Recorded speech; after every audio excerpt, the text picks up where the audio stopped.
Olá, discípulo do Senhor e Salvador Jesus Cristo.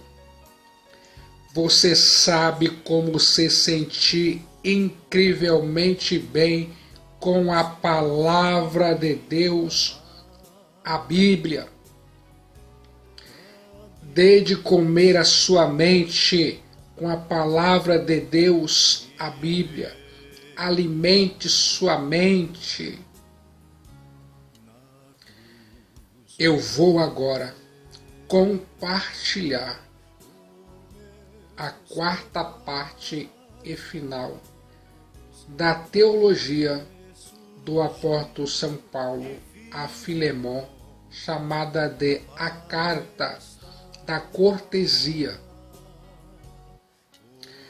Nunca desista de ver o poder do glorioso Evangelho de Cristo Jesus na vida das pessoas. Neste aspecto, vou destacar 5 pontos. Se sente confortável para ouvir? Em primeiro lugar, você precisa aprender que não existem pessoas mais importantes que outras. O apóstolo São Paulo, apóstolo de Cristo, roga para que Filemon receba o escravo convertido como se fosse ele mesmo. Isso quer dizer que não existe uma pessoa mais importante do que outra na Igreja de Cristo Jesus, na comunidade cristã. Eu e você somos todos iguais.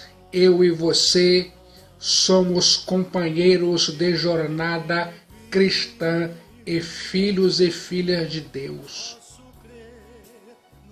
Em segundo lugar, você precisa aprender a se identificar com as falhas das pessoas.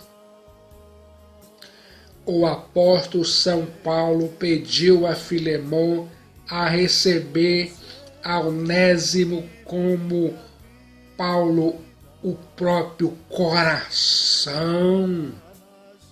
Onésimo possivelmente havia furtado ou desviado o dinheiro, os bens do seu senhor Filemon.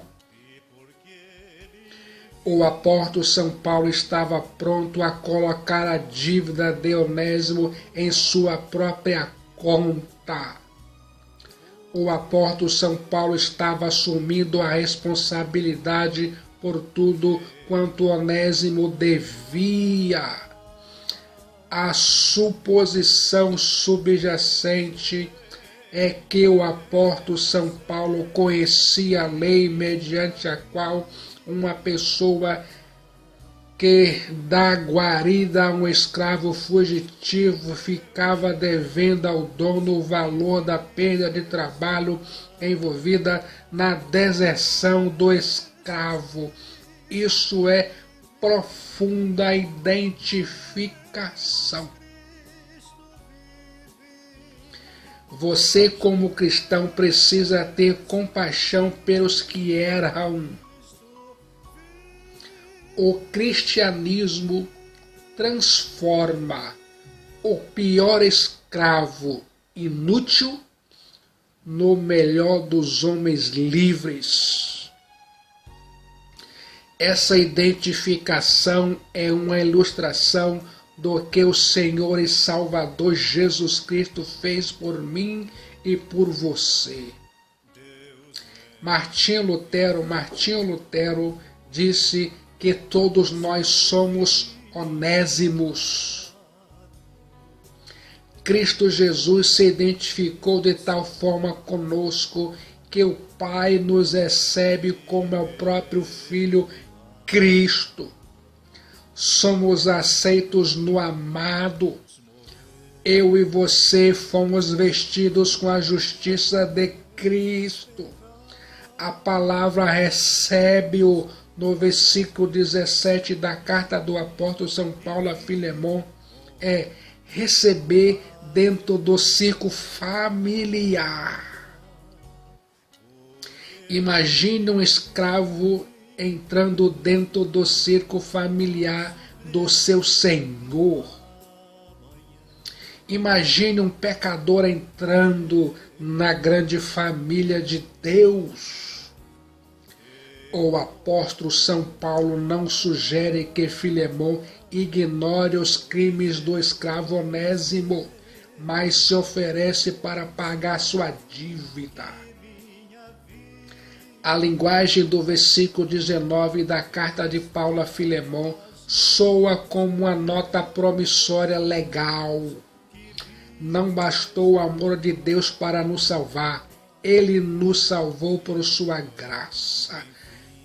E graça é amor que paga um preço. Ele, Cristo, pagou a nossa dívida. Isso é a doutrina da imputação. Cristo Jesus morreu na cruz morreu na cruz por nossos pecados, e os pecados nossos foram lançados sobre Cristo. Quando você confia nele, Cristo Jesus, sua justiça é lançada sobre você, então Deus te recebe como recebe ao seu Filho, Cristo Jesus. Em terceiro lugar, você precisa exercitar tanto a restituição quanto o perdão. Uma pessoa convertida tem uma profunda transformação no seu caráter. Uma pessoa convertida não pode mais ser caloteira. Ele assume suas responsabilidades. Ele faz restituição. O apóstolo São Paulo restitui Onésimo e está pronto a restituir o dinheiro que Onésimo furtou. A conversão é motivo forte para pagar dívidas, guardar as promessas, ser diligente nas suas ocupações e fazer restituição por quaisquer maus atos praticados antes. Contudo, embora Paulo esteja pronto a pagar dívidas, encoraja Filemon, o senhor de Onésimo, a perdoar. O perdão é a marca de um verdadeiro cristão. Perdoar e cancelar a dívida e não cobrar mais é deixar a outra pessoa livre e ficar livre. Aqui temos um exemplo vivo de uma das grandes doutrinas do cristianismo, a doutrina da imputação. Nossa dívida não foi colocada em nossa conta. Em vez disso, foi colocada na conta de Cristo Jesus, o Filho de Deus. O Filho de Deus, Cristo, então, como nosso fiador e representante, pagou nossa dívida com o próprio sangue. Imeditavelmente foi creditada em nossa conta a infinita justiça de Cristo Jesus. Cristo Jesus pagou o preço da nossa redenção. Eu e você fomos justificados, perdoados, selados, salvos, instituídos, e nenhuma condenação pesa sobre nós. É como se jamais tivéssemos pecados. Eu e você ficamos completamente quites diante da lei da justiça divina. Em quarto lugar, Você precisa aprender sobre o glorioso poder do Evangelho de Cristo Jesus para salvar. Cristo Jesus apanha um fugitivo chamado Onésimo e faz dele um homem livre, santo, salvo, útil. Não há caso perdido para Cristo Jesus, o Filho de Deus. Não devemos desistir de proclamar Cristo Jesus, nem de esperar a transformação das pessoas. Cristo Jesus ainda continua transformando escravos em homens livres. O glorioso Evangelho de Cristo Jesus transforma um ladrão em um irmão. Em quinto lugar, você precisa compreender que uma pessoa convertida a Cristo se torna uma pessoa útil nas mãos de Deus. Uma pessoa convertida precisa ser bênção. Ela tem uma transformação radical na vida. Ela não é mais a mesma. Suas palavras mudam, sua conduta muda, suas atitudes mudam. Antes era um problema, agora é uma bênção. Uma pessoa convertida é uma bênção permanente. Como se sente agora? O apóstolo São Paulo termina a carta a Filemon com ensinos ainda muito preciosos.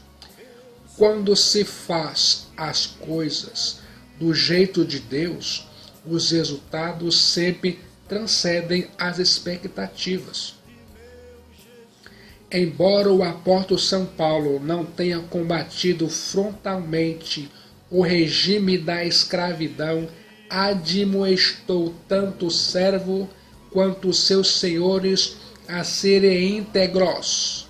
O apóstolo São Paulo, outro sim, encorajou os escravos cristãos a obter sua liberdade quando possível, mesmo não conseguindo a alforria em Cristo eram livres. Nessa carta do apóstolo a Filemon solicita mais do que simplesmente perdoar Onésimo, pede que receba Onésimo como um cristão, como um irmão caríssimo. É consenso quase unânime que o apóstolo São Paulo rogou a Filemon para alforriar Onésimo. A tradição declara que Onésimo recebeu a sua libertação e mais tarde veio a ser o bispo da igreja de Bereia. Por essa você não esperava. Tudo o que Deus faz, o faz por meio da intercessão do seu povo, a igreja. O apóstolo São Paulo entende que só Deus pode libertá-lo da prisão, mas o Senhor fará isso por intermédio das orações da igreja. O altar está conectado com o trono. Quando a igreja ora, ela move o braço daquele que governa o mundo. Quando o homem trabalha, mas quando o homem ora, Deus trabalha. Jamais deixe de valorizar as pessoas que estão ao seu lado. O apóstolo São Paulo destaca na conclusão da carta a Filemon vários irmãos. Epáfras. Paulo envia a Filemon as saudações de Epáfras, que estava preso com ele em Roma. O apóstolo São Paulo destaca esse homem por sua dedicação a Cristo e a Paulo e ao Evangelho nas horas mais difíceis do apóstolo. Epáfras estava do seu lado. João Marcos, que estava preso com o apóstolo São Paulo, era o rapaz que o abandonara na primeira viagem missionária. O apóstolo São Paulo havia perdoado a Marcos, era grato pelo seu ministério fiel. Esse Marcos é o primo de Barnabé, escritor do segundo Evangelho. Aristarco era de Tessalônica e acompanhou Paulo a Jerusalém e depois a Roma. Agora, Demas é mencionado 3 vezes nas cartas de Paulo. Demas e Lucas, meus companheiros. Sauda-vos, Demas, porque Demas, tendo amado o presente século, me abandonou. João Marcos falhou, mas foi restaurado. Demas parecia ir bem, mas caiu.